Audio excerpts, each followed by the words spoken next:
Jaya Radha Madhava Kunja Bihari.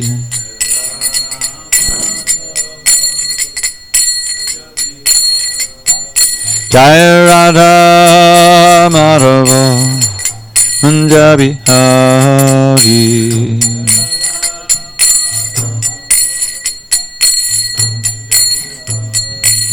Gopi Janavallabha Girivardhari.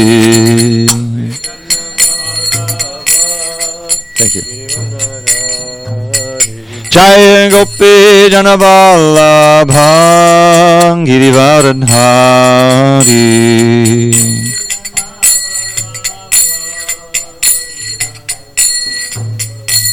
Yashodanandana Bhajana Randana.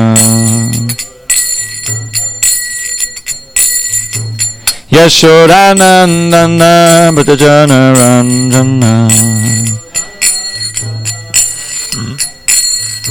Yamuna Tira Vanachari. Yamuna Tira Vanachari. Jaya Radha Madhava Kunja Bihari.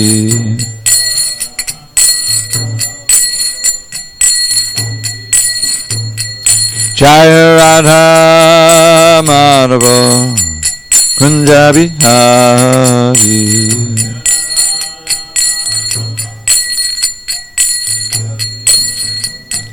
Jaya Radha Madhava Kunja Bihari.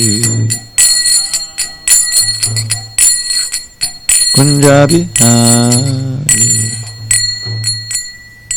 Jai Mr. Paramahansa Parudikacharya Ashtottara Shri Srimad Divine Grace Srila A.C. Bhaktivedanta Swami Prabhupada Ki Jai. ISKCON BBT founder Acharya Srila Prabhupada Ki Jai. Jai Om Vishnupad Paramahansa Parudikacharya Ashtottara Shri Srimad Divine Grace Srila Bhakti Siddhanta Saraswati Thakur Ki Jai. Ananda Koti Vaishnava Ki Jai. Namacharya Srila Haridas Thakur Ki Jai. Grantaraj Srimad Bhagavatam Ki Jai. Samaveda Bhaktavinda Ki Jai. All glories to the assembled devotees. All glories to the assembled devotees. All glory to the assembled devotees. All glory to Sri Guru and Gauranga. Narayanam Namaskritya Narang Chaiva Narottamam Devim Saraswatim Vyasam Tato Jayamediraye. Before reciting the Srimad Bhagavatam, which is our very means of conquest, we should offer our respectful obeisances unto Lord Narayan, the Supreme Personality of Godhead, unto Narayan Rishi, the supremest human being, unto Mother Saraswati, the goddess of learning, unto Srila Vyasadeva, the author, and unto Srila Prabhupada, the translator, commentator, and our spiritual master.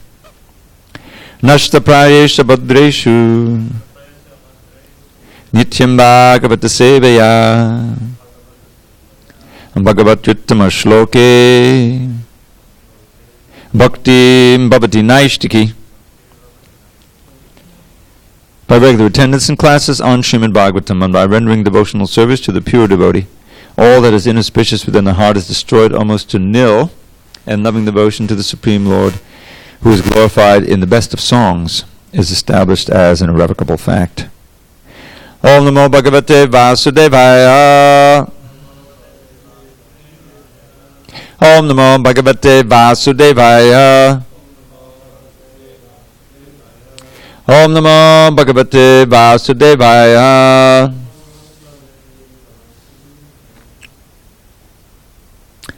On this 18th day of September 2019 in SanDiego, we're reading from Srimad Bhagavatam, translation and commentary by His Divine Grace A.C. Bhaktivedanta Swami Prabhupada.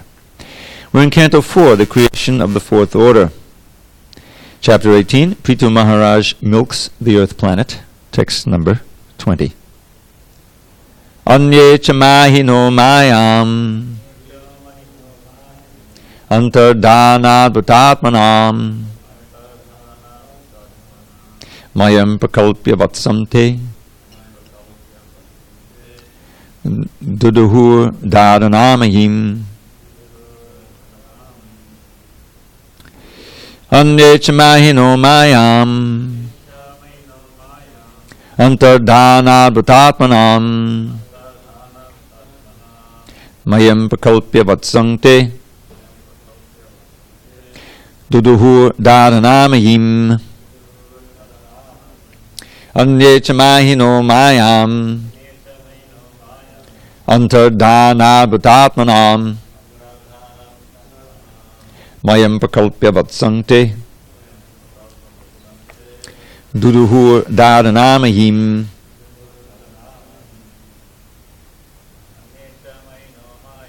anyechamahino mayam antardhanadvatatmanam mayam prakalpya vatsante duduhur dharanamahim anyechamahino mayam antardhanadvatatmanam mayam prakalpya vatsante duduhur dharanamahim anyechamahino mayam antardhanadvatatmanam mayam prakalpya vatsante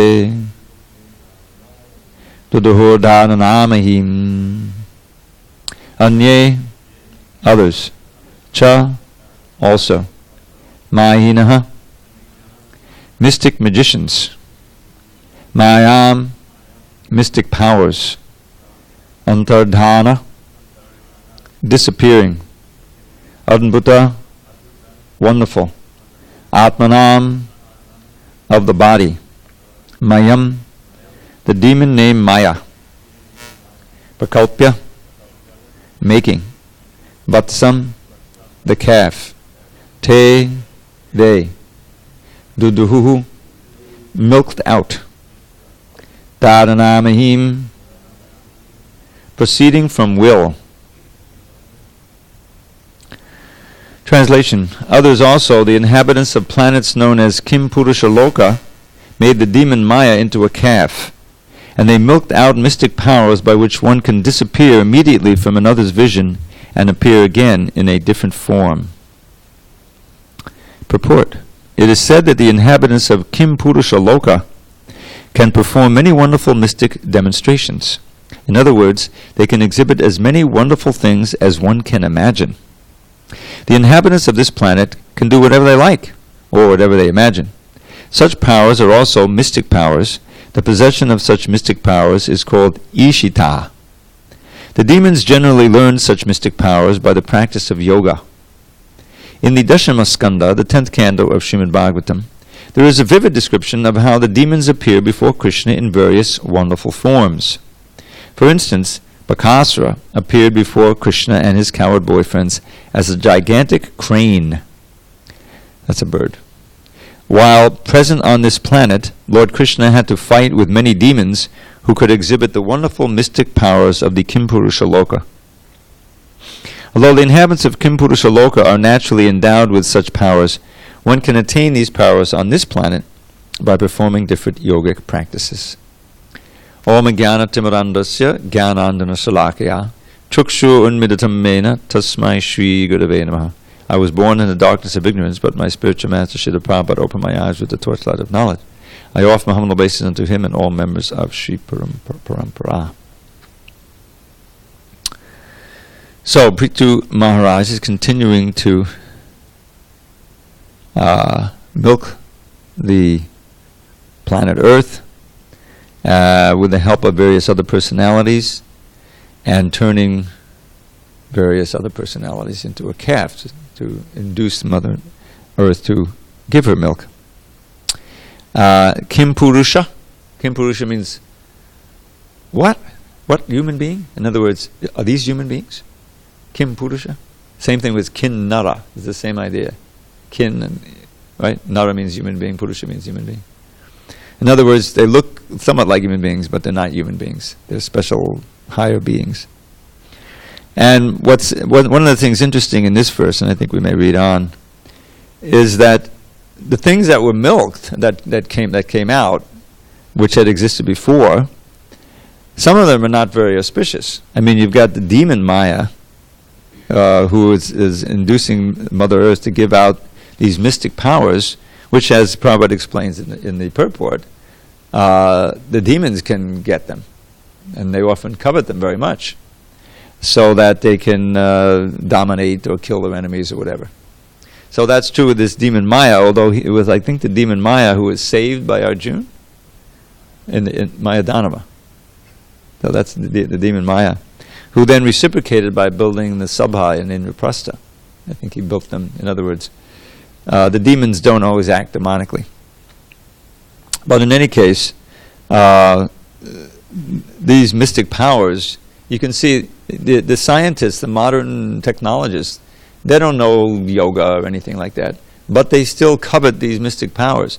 Just like everyone's walking around with a cell phone, you know? That's a kind of a mystic power. You can call anyone in the world, you know, instantaneously. You can get all kinds of information instantaneously. You put the thing up in your car and it'll tell you where to go. I mean, you know, just like 20, 30 years ago, if you had said these would be practically all pervading in society, and then, you know, the children can call each other across the globe. I mean, that would be amazing. People wouldn't believe it. How can that be? So Prabhupada often pointed that out, just like entering into the earth, becoming smaller than the smallest or something. So he would give the examples of the subway, you know, New York, because he lived in New York City for some, the subway. So with their technologies, they can go into the earth, and they can fly in the sky, you know.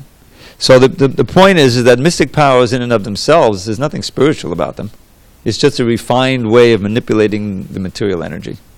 But the whole point is, for what end? For what end? Hiranyakashipu, the big demon, he performed extreme austerities in order to become immortal. And he was such a fool, even though Brahma didn't award him immortality, he thought, well, I've got so many conditions that I'm, practically speaking, immortal. But of course he wasn't. So the mystic powers, or any powers that we glean, material powers, are actually an illusion of Maya to keep us bound to this material world. Because it leads us to believe that we're powerful, that we can control, that we can dominate parts of this earth, which is leading into the demonic mentality. The whole key is the mentality, the attitude you have, no matter what you do. So we can see how these powers are leading to practically world destruction. You know, they back in the early, in the 19th century, when they discovered oil, you know, in the field in Philadelphia somewhere, you know, and now it's built up, and you have multi-billion-dollar industries. The whole society, the whole world is running on burning the fossil fuels. So now they say, oh, wait a minute, it's getting too warm. Look, the glaciers are melting. You know, the weather's getting messed up. But they're on a roll. You know, these big oil companies, backed up by the militaries, which is the biggest use of the petroleum products, they don't want to change. They've committed to this, and they're feeling the happiness or the rush that comes from domination, from all this power and wealth. It's like a drug, and just like alcohol, you know, someone becomes unable to understand his own benefit or what he should do. So the whole world is drunk on the power and the convenience that comes from this great technological edifice that's been built up, but it's clearly destroying the environment that we live in. And it's a real question whether we're entering into a extinction phase here. You know, everyone knows it, but no one knows what to do about it. You know, they want to somehow keep all the inconveniences, but do something different. You know, it doesn't work that way. So these things that are coming out, they can be used for good or ill. That's the point. Anything that the earth is producing, Now this is why she withheld, remember? Because there were so many demons and so many people misusing her products and not performing proper sacrifices, so she withheld her wealth, her largesse. But that's not the answer either. That's like impersonal liberation, trying to get impersonal liberation by repressing the senses. These senses, this mind is my enemy, so I'm going to control the mind, pranayama, and I'm going to repress the senses. But that doesn't work either. So how to use whatever there is, whether it's a mystic power, or whether it's wealth, or whether it's food, or your own bodily energy, prana, artha, dhiya, vacha, and Krishna gives a little list, your life energy, your wealth, your intelligence, your words. He says, a successful life, what is it? How does that verse go? Etavat janma sapalyam dehinami hideyeshu prana artha dhiya vacha shreya acharanam sada. This is an interesting verse. After he had stolen the clothes of the gopis, there's a chapter that has that, and then there's a complete transition. Then he leaves and he starts wandering around the forest with his friends, and he's praising the trees. He's praising the trees, how tolerant they are and how munificent they are. They don't complain. They give their shade, they give their wood, they give the fruits and the flowers, the bark, and there's so many things you get from the tree, and they just give. And they tolerate. So in the course of doing that, then he gives this key verse that Prabhupada would often quote, how to make your life fruitful. Etavad. So when you hear this word etavad, it means, okay, listen up, this is an important verse. There's several throughout the Bhagavatam. Etavad janma sapalyam. A fruitful birth, a fruitful life is as follows. A dehinami hidehishu. That for those who are embodied, in other words, you have to work for the welfare of those embodied. Shreya acharanam sada. You always try to give welfare for the embodied souls. With what? Prana artha dhiya vacha. With your life force, your life energy, your activities, with your wealth, with your intelligence, and with your words. And indeed, a lot, that characterizes this movement. That could almost be the mission statement of, Hare Krishna movement. That's what Lord Chaitanya's mission is, and understanding that the ultimate Shreya, of course, is Krishna consciousness. So, any questions on this verse? Or we can go on. Okay. I'll chant it slowly. Maybe you can. Yaksha rakshangsi bhutani. Pishacha pishatasana bhutesha vatsa duduhu kapale chatajasavam. Wow. Then the yakshas, the rakshasas, the ghosts and witches who are habituated to eating flesh transform Lord Shiva's incarnation, Rudra, Bhutanath, the lord of the witches and the ghosts. They transformed Lord Shiva's incarnation, Rudra, into a calf and milked out beverages made of blood and put them into a pot made of skulls. Wow. Purport. These are some of the types of living entities in the form of human beings whose living conditions and eatables are most abominable. Generally they eat flesh and fermented blood, which is mentioned in this verse as chatajasavam. The leaders of such degraded men, known as yakshas, rakshasas, bhutas, and pishachas, are all in the mode of ignorance. They have been placed under the control of Rudra. Rudra is the incarnation of Lord Shiva and is in charge of the mode of ignorance in material nature. Another name of Lord Shiva is Bhutanath, meaning master of ghosts. Rudra was born from between Brahma's eyes when Brahma was very angry at the four Kumars. So, the material energy, material world is meant to accommodate all kinds of living beings. And here we see that the yakshas, the rakshasas, the ghosts, and the witches also get their eatable in the form of these beverages made of blood. I never heard of that before. Put them in a pot made of skulls. So this is not something that we want to aspire for. But you see, even they need their sustenance as well. And so the Mother Earth is now providing their necessities.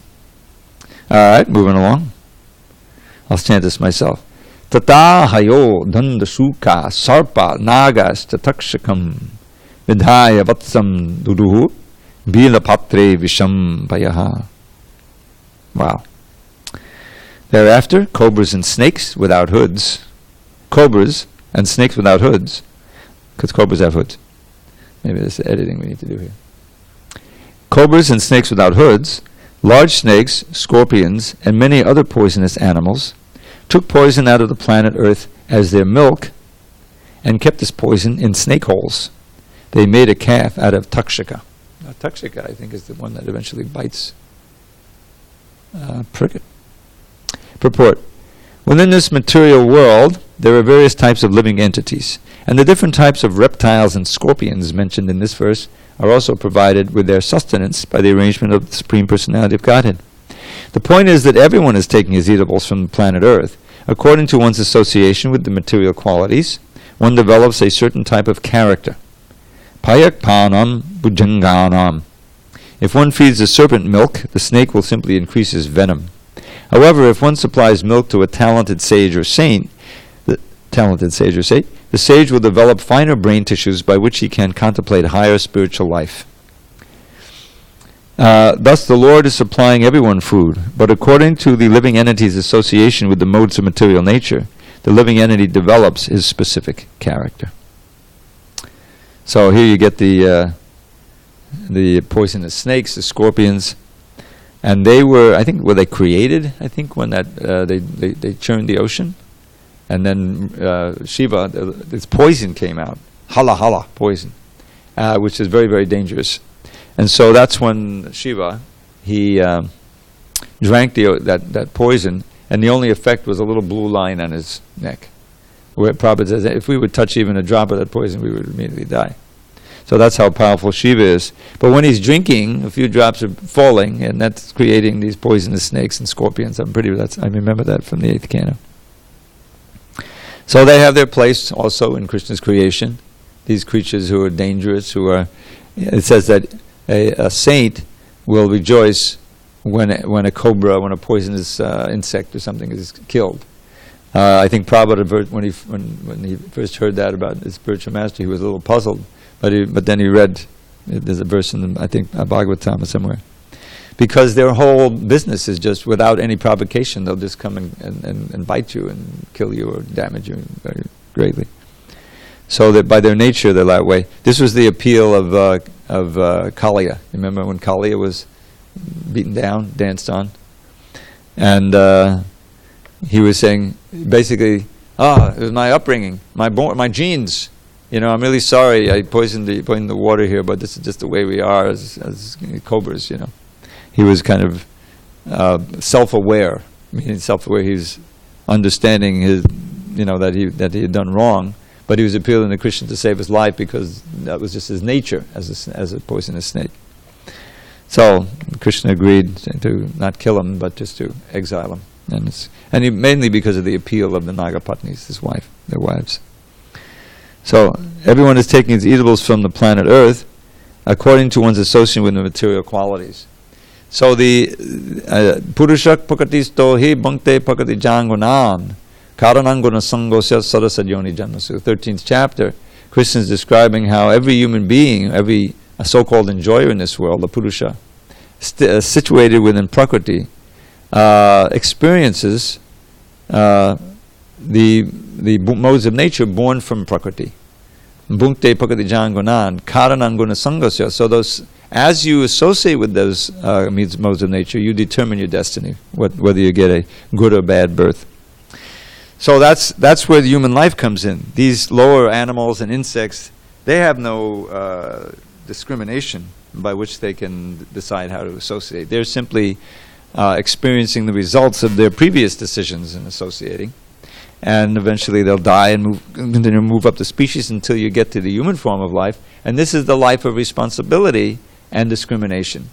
But we still have our animal nature because we just came up. So if we yield to that and we don't inquire into how to get out of this prison house of the material world, then we're sure to stay bound up in this world and eventually go down, especially in this age, perform all kinds of sinful activities.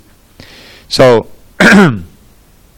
understanding that, the wise human being determines to associate with the modes of goodness as through associating with persons in the modes of goodness, hearing from Shastra, genuine Shastra, so that you can get out of this entanglement with the material energy. That's the preliminary goal. That's not the ultimate goal. The ultimate goal is Krishna Prema, which includes that. But at least understanding Dukkhalayam Shastratam, that this is a world of misery, it's not a world meant for happiness. This is Maya's trick, making us think that this world is meant for our enjoyment, and that our success will be milking out, if you will, as much enjoyment as we can from the material energy, from our own senses. But that just leads to further entanglement and suffering. Okay, let's go on.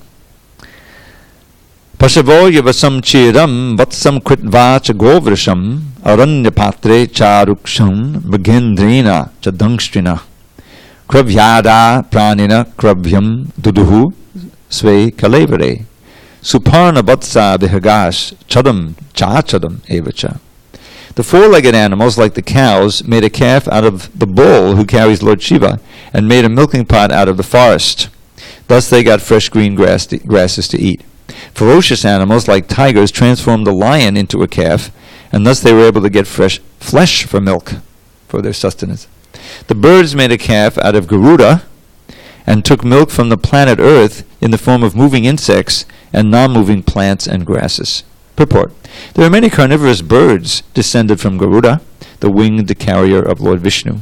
Indeed, there is a particular type of bird that is very fond of eating monkeys. Eagles are fond of eating goats, and of course many birds eat only fruits and berries.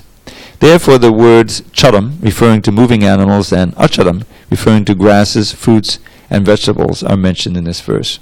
So this reminds me of another statement from the first canto. How's it go?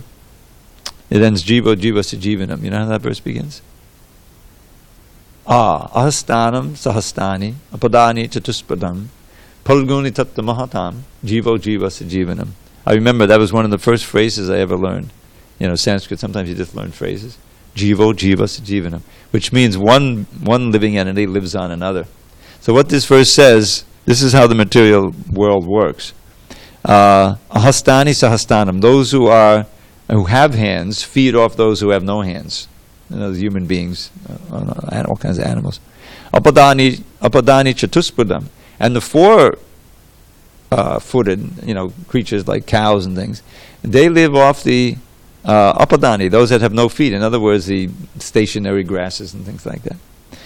In general, palguni tatta mahatam, that the weak are the food for the strong, and one living entity lives off another. And that, we can see that holds true. People sometimes forget that. Where's you got to get some food, you go to the supermarket, you forget that all of this food has its basis in the earth with living things. Because there's so much, processed food and artificial. You look at a little chip that you're eating, so many snacks people are eating. And it doesn't, you don't think, the food ingredients in this is making by some kind of food has come from the earth, which comes from the rain. Like it says in the third chapter, that every living being subsists on food, which is due to the rain. Food grains which are due to the rain. The rain is due to sacrifice. The sacrifice is due to prescribed duties which are described in the Vedas, which come from Krishna. Therefore, if you want to eat, chant Hare Krishna and perform the sacrifice. People forget that. They think that the food comes from the supermarket. And therefore, we're becoming more and more alienated from the earth. A large part of this greenhouse effect, this global warming thing, is because of agriculture, because of this mass agribusiness. Instead of natural, letting smaller plots growing variety of different crops, and letting land lie fallow for some time, all of these processes which have been built up over 1,000 years, and which keep the land fertile. This mass agribusiness with heavy use of chemicals and fertilizers and pesticides is destroying the viability of the earth, and also killing off tons of insects, which which are essential for life on this planet. So this is due to everybody, worshipping chapter 16 of the Bhagavad Gita. and thinking that this is what they want to do. Ishvaroham aham bhogi, I am the enjoyer, I am the master. I've killed this enemy, I'm going to kill that enemy, but I'll perform sacrifice and look very religious. This is part of it. Performing religious activities in name only, because I don't want to be thought of as a demon. I just want to be a demon. So that's what's happening in this earth of ours. So every creature here is getting their requirements. That's the idea. Vata vatsa vanaspataya pritag rasamayam paya gidayo himavad vatsa nana datun swasanushu. The trees made a calf out of the banyan tree, and thus they derive milk in the form of many delicious juices. The mountains transform the Himalayas into a calf, and they milk a variety of minerals into a pot made of the peaks of hills. Sarve samukya vatsena sve sve patre pratakpaya sarva kama dugam pritvim tuduhu pritu bhavitam. So pritu, his very name recalls the earth, right? Because here Prithvi is the earth. The planet Earth supplied everyone his respective food. During the time of King Prithu, the earth was fully under the control of the king. Thus all the inhabitants of the earth could get their food supply by creating various types of calves and putting their particular types of milk in various pots. Purport. This is evidence that the Lord supplies food to everyone, as confirmed in the Vedas. Eko bahunam yovedadati kaman. Although the Lord is one, He is supplying all necessities to everyone through the medium of the planet Earth. There are different varieties of living entities on different planets, and they all derive their eatables from their planets in different forms. On the basis of these descriptions, how can one assume that there is no living entity on the moon? Every moon is earthly, being composed of the 5 elements. Every planet produces different types of food according to the needs of its residents. According to the Vedic Shastras, it is not true that the moon does not produce food or that no living entity is living there. Okay. So this is typical of the great kings. It's also described the same thing in Yudhishthira's time. I forget the verse now, but there's a famous verse Prabhupada would quote about that the rains were coming, that the cows are so happy they were moistening the ground. And there's a relationship, although we've completely forgotten it, with the higher powers, the devas, who are controlling the hurricanes and are controlling the earthquakes, and what to speak of rain necessary for agriculture, and what the human beings do, whether they're performing sacrifices, whether they're brahminical, or whether they're like King Vena, who's declared himself to be God.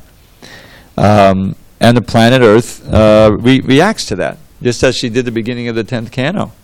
The upsurge of the demons like Kamsa and Jarasandha and many others, she felt as a great burden on her. And so she goes to Brahma and prays for some help, and they all go off to the shore of the ocean of milk, and Brahma sits in meditation. He gets a transmission from Krishna in the heart. Don't worry, I'm coming soon. The demigods should expand themselves and appear in these dynasties, and like that Yadu dynasty. So, but that's what happens. That Earth is alive, and she's reacting. And now all of these big disturbances. Another thing we're doing is killing the ocean. I mean, it's such a foolishness. But people suppressed by the governments and by the lying propaganda. But then all of a sudden some catastrophe happens locally. Bahamas, Houston. You remember Houston a couple of years ago? This rain kept coming, huge floods, droughts are appearing. A lot of these refugees, they're because of climate change. Even here in the West, coming up from Central America, part of it is because they can't subsist there anymore. Agriculture is becoming disrupted. So this is going on, and the solution always is, just like we were reading last night, the source of fear is turning away from Krishna. Bhayam tvati yamadabesha taksyadi shadapetasya vipariyo asmriti. Perfectly describing the result of demonic civilization. But fear arises when one becomes absorbed in the material energy, forgetting its relationship to God. You turn your back on the Isha, the Supreme Lord, and you meditate on the dvitiya, the energy, the dualities of this world, thinking that it's separate, that there's no controller behind it. And the result is you completely forget yourself, God, your relationship with this world, what's really right. And your actual mentality is reversed. Instead of understanding oneself to be an eternal servant of God, you think you're the master of the earth. So what happens there, he says, Tanmayato, this is due to the influence of Maya. How's it go? Tanmayato, Buddha, someone has to be intelligent and again turn toward that Isha, that Lord, and begin worshipping him with one pointed devotion under the guidance of a spiritual master who you accept as your very worshipable Lord and very self. In other words, very close relationship. So without that, then you degrade, and those who are influenced in that way degrade, and you degrade the earth, and eventually there's blowback. There's a result from that, which we saw earlier when Vena was there, that everyone got very skinny, there was no food. So even for material prosperity, there needs to be God consciousness. All right, well then what's the next verse, which is kind of winding up the section? Evam pritvadayak pritvim annadas vannamatmanaha dohabatsadi bhedena chirabedam kurudmaha. My dear Vidura, this is Maitreya speaking, chief of the Kurus, in this way King Prithu and all the others who subsist on food created different types of calves and milked out their respective eatables. Thus they received their various foodstuffs, which are symbolized as milk. All right.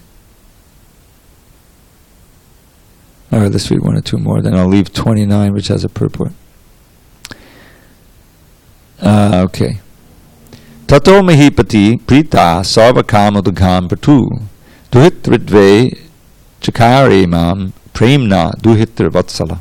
Thereafter King Prithu was very satisfied with the planet Earth, for she sufficiently, means abundantly, supplied all food to various living entities. Thus he developed an affection for the planet Earth, just as if she were his own daughter.